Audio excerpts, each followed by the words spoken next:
जालंधर पंजाब से ब्रह्मा कुमारी शुक्ला बहन जी लिखती हैं, मुझे बाबा का ज्ञान अमृतसर में सन 1954 में मिला। इन्हीं दिनों मम्मा अमृतसर आई थी जब मेरी भोजन बनाने की सेवा थी। मेरे मन में ऐसी भावना थी कि मम्मा चैतन्य दुर्गा है। जब मम्मा किचन में आती थी तो कहती थी, अच्छा माँ के लिए भोजन बना रही हो।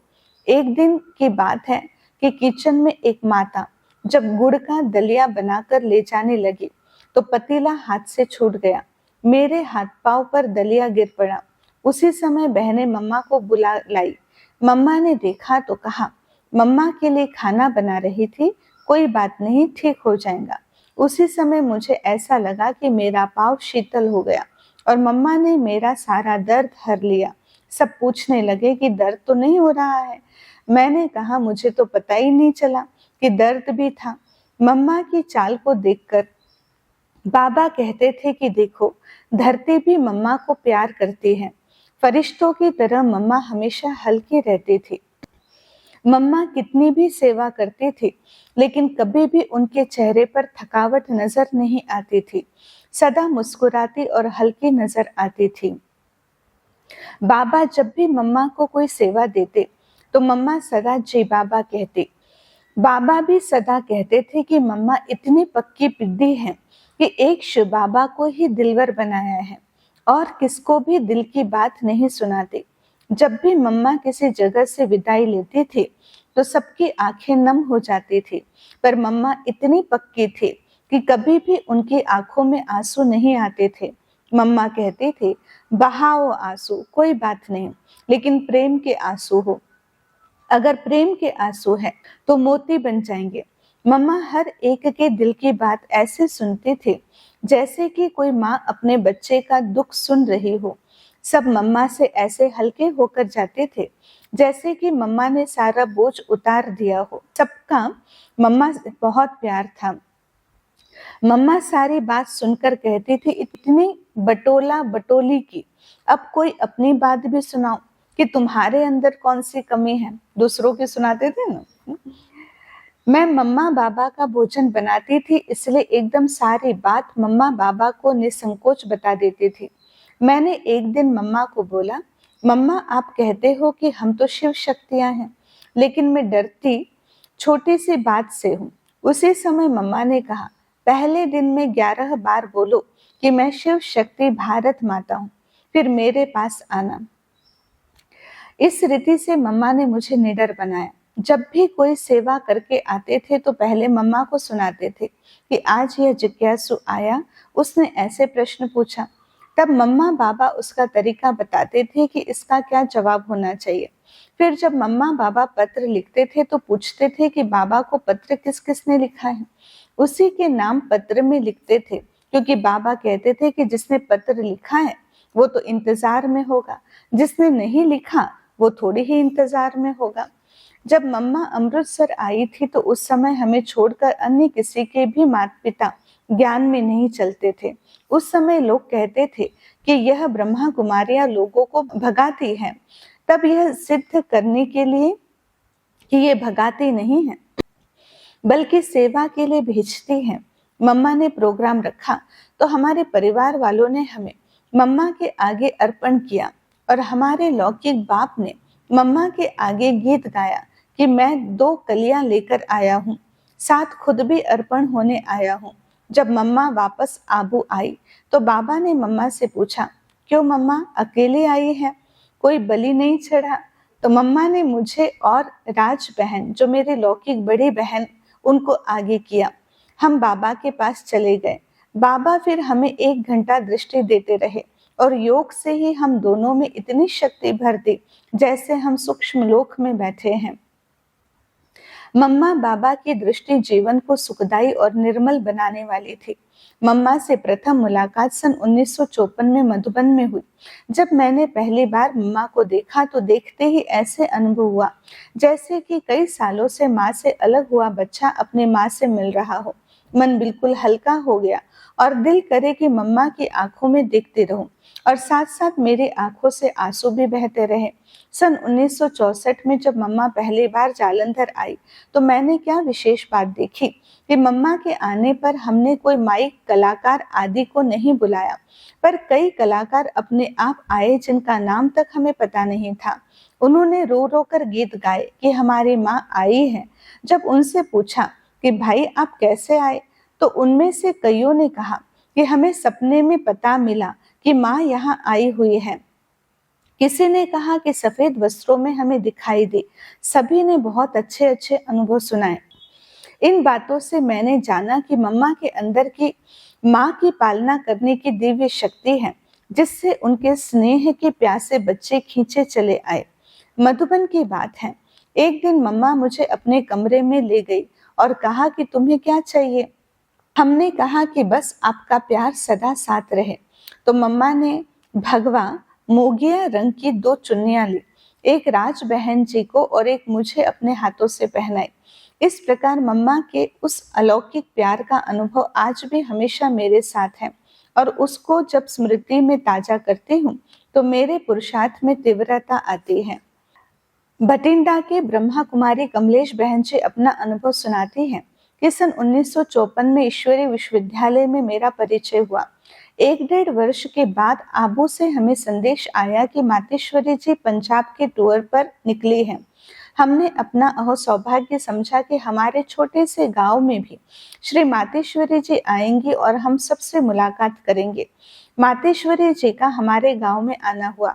हमारा गांव छोटा होते हुए भी वहां कुमारियों का झुंड था। हम सब कुमारियों ने मिलकर एक गीत बनाया और मातेश्वरी जी के सामने रखा। उस गीत की 2 पंक्तियां मुझे अभी भी याद है। निकलेंगी हम शक्तियां कुरुक्षेत्र के मैदान में, होती चलेंगी पास निश्चय के इम्तिहान में। मातेश्वरी जी ने इस गीत को सुनते हुए बहुत प्यार भरी दृष्टि से हमें निहारा। जब उन्होंने मधुर ज्ञान सितार बजाई, उसमें यही कहा कि अगर ऐसी शिव शक्तियां मैदान में उतरे तो बाबा का नाम बाला कर सकती है। मातेश्वरी जी के ये बोल सुनकर हमारा इरादा और पक्का हो गया। उस समय मैं 9वीं क्लास में पढ़ रही थी। 2 साल के बाद मैं आगे की पढ़ाई के लिए चंडीगढ़ गई। उस समय वहां सेवा केंद्र नहीं था। एक बार मुझे पत्र आया कि मातेश्वरी जी जब पंजाब टूर पर आएंगी तब चंडीगढ़ यूनिवर्सिटी के क्षेत्र में रुकेंगी, परंतु मुझे ये पता नहीं था कि मातेश्वरी किसके निमंत्रण पर और कहाँ ठहरेंगी। फिर भी मैंने उस घर को ढूंढने का प्रयास किया, परंतु नहीं मिला। फिर जो पता मिला था उसके आधार पर मैंने एक पत्र लिखा कि अगर यह पत्र आपको मिले तो आप मेरे को फलाने पते पर सूचित करें कि मातेश्वरी जी किस दिन आएंगे। वह पत्र उनको मिल गया। वे मेरे पास खुद आए और मुझे निमंत्रण देकर चले गए। मैं वहां गई। मम्मा ने मुझे एक सेवा दी कि तुम हर रोज यहाँ आकर क्लास कराओ और गुरुवार के दिन भोग लगाओ। मैं लौकिक पढ़ाई पढ़ते हुए भी समय निकालकर बाबा की सेवा करती रही।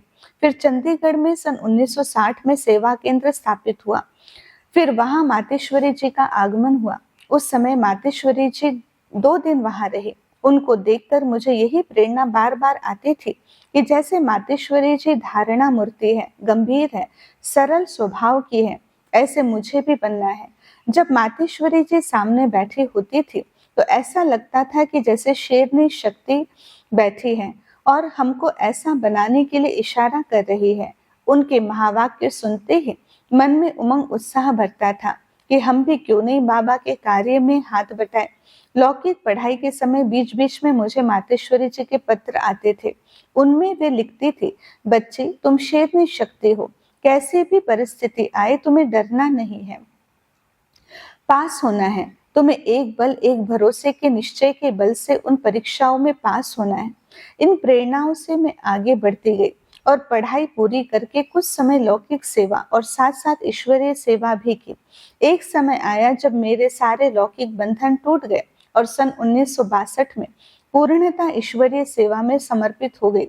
उसके बाद चंडीगढ़ में सेवा पर रही। जब भी मैं मम्मा को देखती थी तो मुझे ऐसे लगता था कि ये न केवल मेरी अलौकिक माँ है परंतु लौकिक माँ भी है। उनसे पालना भी ऐसी ही मिली। कदम कदम पर उनका मार्गदर्शन मिला। उन्होंने सदा आगे बढ़ने के लिए उत्साहित भी किया। अभी मम्मा साकार में नहीं है, लेकिन जब भी मैं मधुबन आती हूँ तो मुझे ऐसा लगता है कि मम्मा बाबा हमारे संग संग हैं, कदम कदम पर हमारा मार्गदर्शन कर रहे हैं। जब योग में बैठते हैं तो कभी कभी मम्मा की मूरत सामने आती है और प्रेरणा मिलती है, इशारा मिलता है कि तुमको आगे बढ़ना है। सी फादर और फॉलो फादर अव्यक्त रूप में हमें आज भी मम्मा की सूक्ष्म प्रेरणाएं मिलती हैं, हमें सदा आगे बढ़ाने के लिए। गुरुदासपुर से ब्रह्मा कुमारी सुमन बहन जी अपना अनुभव सुनाती हैं कि मातेश्वरी की भावना इतनी पवित्र और परिशुद्ध होती थी कि उनका दर्शन करते ही कैसे भी विरोधी भाव वाले अथवा अन्य भाव वाले व्यक्ति हो, पूर्णता बदलकर शीतलता का अनुभव करते थे और महसूस करते थे कि इस महान आत्मा के दर्शन पाकर हम धन्य हो गए। मातेश्वरी जी का इतना प्रभाव था कि उनके सामने कोई भी कैसे भी आत्मा आए परिवर्तित होकर जाती थी। अमृतसर में एक बार मम्मा का सत्संग हो रहा था। हमारे घर से सब बहुत खुशी खुशी में जा रहे थे। मुझे भी उन्होंने कहा कि मातेश्वरी जी आ रही है, तुम भी चलो। मैं भी उनके साथ गई। वहां मातेश्वरी जी को देखा तो मुझे प्रेरणा आई कि मुझे भी उन जैसा बनना चाहिए, उनके जैसा आदर्श जीवन जीना चाहिए। यह सोच ही रही थी कि मातेश्वरी की दृष्टि मेरे ऊपर पड़ी। वे मुस्कुराई और अपनी शक्तिदायिनी दृष्टि मेरे ऊपर बरसाई। जब मम्मा दूसरी बार अमृतसर आई तो मैं उस दिन क्लास में नहीं गई थी। तब मम्मा ने मेरी माता जी के हाथ शक्तियों की एक तस्वीर भेजी और कहा कि उस कन्या से पूछना कि इन शक्तियों जैसा बनना है। उस चित्र को देख मुझे लगा, हाँ ऐसा बनना है। उस दिन से मातेश्वरी से मेरा प्यार और बढ़ गया और मुझे बार बार अनुभव होने लगा कि यह मेरी माँ है। उस प्यार से मेरा जीवन पूरा परिवर्तित हो गया।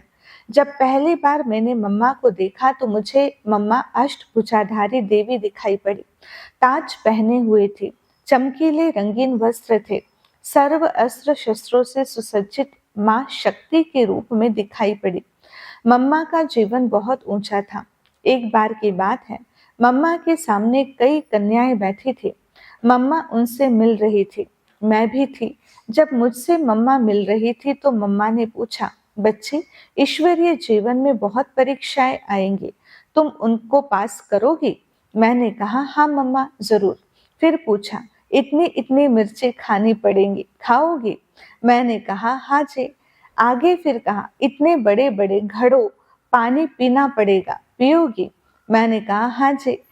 पुनः पूछा, इस संसार में चलना है तो बहुत सी परीक्षाएं देनी पड़ेंगी, देंगी? मैंने कहा, हाँ मम्मा जरूर दूंगी। इस प्रकार चलते चलते हमारे पास कोई परीक्षा आती भी है तो हमें मम्मा से किया हुआ हमारा वायदा याद आता है। इससे मन में और ताकत आती है और हमें उस परीक्षा में पास होने का साहस आ जाता है। करनाल की ब्रह्मा कुमारी कमला बहन अपना अनुभव ऐसे सुनाती है कि मम्मा के अंदर निर्भयता का संस्कार बहुत प्रबल था। वे सत्य ज्ञान को इतना निर्भयता से सिद्ध करती थी कि सुनने वाला कितना भी पढ़ा लिखा तर्क वितर्कवादी हो, वह झुक जाता था। एक बार की बात है कि करनाल में मम्मा के निमित्त एक सार्वजनिक सभा का आयोजन किया गया था। मम्मा उस समय कर्म सिद्धांत के बारे में भाषण कर रही थी। वहां का नगर पालिका अध्यक्ष कुछ लोगों के साथ विरोध प्रकट करने के लिए आया। मम्मा ओजस्वी भाषण उस भरी सभा में सुना रही थी। मम्मा ने पूरे 1 घंटे तक भाषण किया। भाषण पूरा होने के बाद मम्मा स्टेज से उतरने जा रही थी कि वह नगर पालिका अध्यक्ष आकर मम्मा को साष्टांग नमस्कार करते माँ माँ कह आंसू बहा रहा था। उसको मम्मा से शक्ति माँ का साक्षात्कार हुआ था। इस प्रकार मम्मा की निर्भयता के गुण ने कई आसुरी संस्कारों वालों को पराजित किया था और उन्हें शरण में आने के लिए मजबूर किया था। मम्मा के इस निर्भयता के गुण ने मुझे परिवार के लौकिक बंधनों को तोड़ने की प्रेरणा दी। क्लास में आने के लिए ही मुझे बंधन डाला जाता था तो समर्पित होने की बात तो मेरे लिए दूर की बात थी, लेकिन मम्मा के निर्भयता के गुण को मैंने अपनाया और सारे बंधनों को तोड़ डाला। इस प्रकार हमें निर्बंधन बनाने में मम्मा के बोल ही पूरे सहयोगी रहे। मुझे ज्ञान की बातें दूसरों को सुनाने में डर लगता था। एक दिन मम्मा कई सेवा करने वाली बहनों के नाम ले रही थी।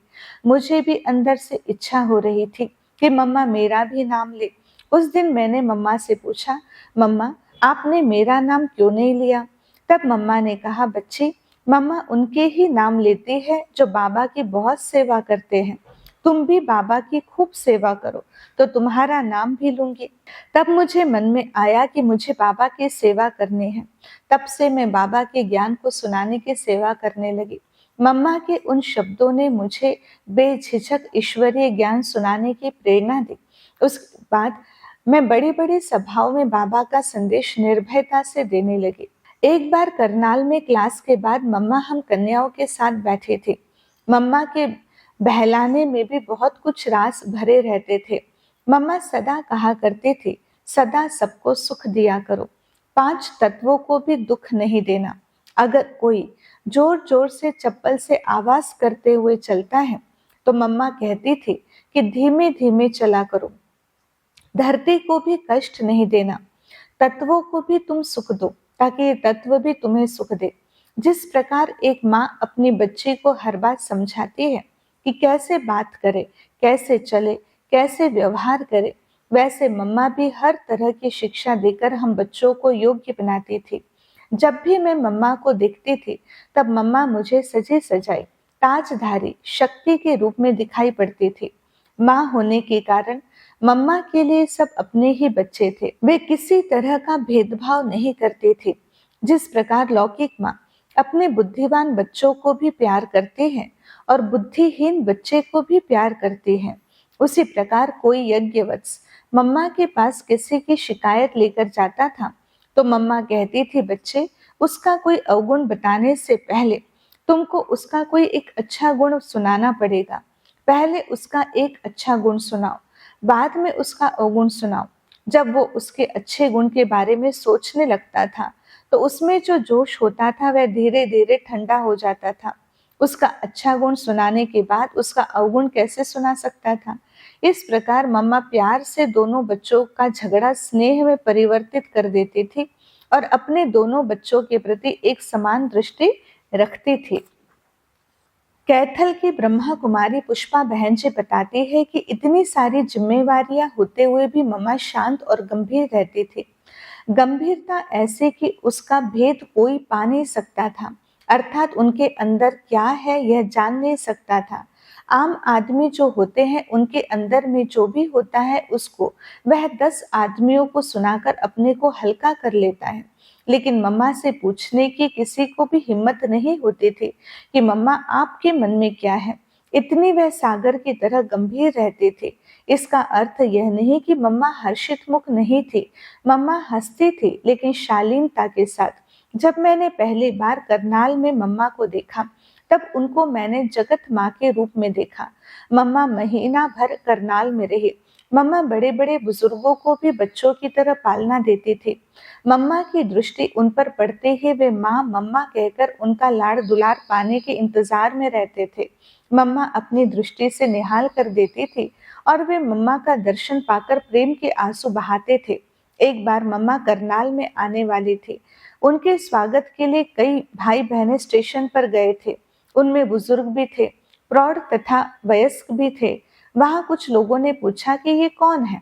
किसी ने कहा यह हमारी माँ है। लोगों को आश्चर्य हुआ कि यह तो उम्र में छोटी लगती है और जो बूढ़े बूढ़े हैं वो भी कहते हैं कि यह हमारी माँ है। फिर मम्मा वापस आबू आ रही थी तो स्टेशन पर सबको दृष्टि दे रही थी। उतने में स्टेशन मास्टर ने आकर पूछा कि ये कौन है? उसको कहा गया ये हमारी माँ है। उसने भी आश्चर्यचकित होकर मम्मा को देखा और मम्मा ने भी उसको देखा। मम्मा की दृष्टि पड़ते ही वह मम्मा के चरणों में गिर पड़ा और वह माँ माँ कहने लगा।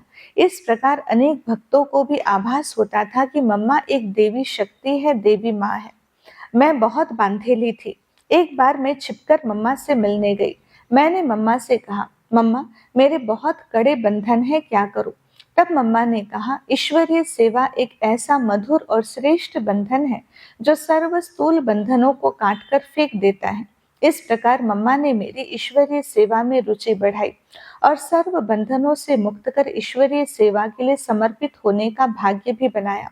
एक बार मैंने मम्मा से कहा, मम्मा मैं आपके ऊपर बलि चढ़ती हूँ। मम्मा ने कहा, मेरे पर नहीं, शिव बाबा पर बलि चढ़ो। मैंने कहा, बाबा तो सामने है नहीं, सामने तो आप हैं, इसलिए आप पर बलि चढ़ती हूँ।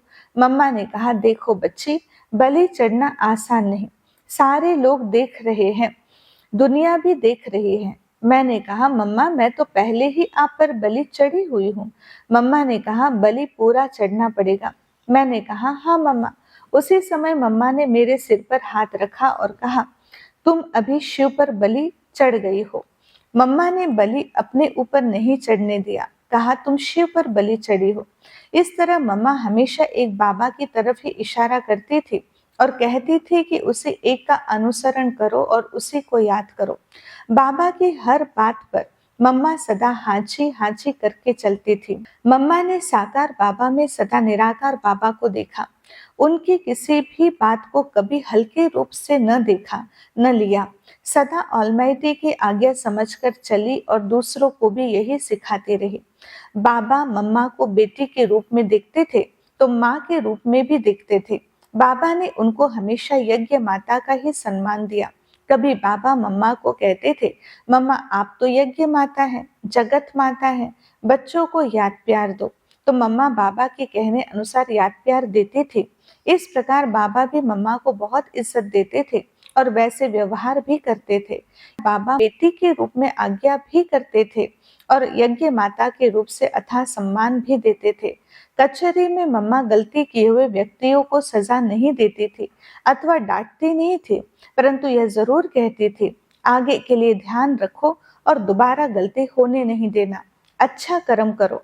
मम्मा यहाँ तक कोशिश करती थी कि इनकी बात यहाँ तक ही रह जाए और बाबा तक भी न जाए। अच्छा, ओम शांति।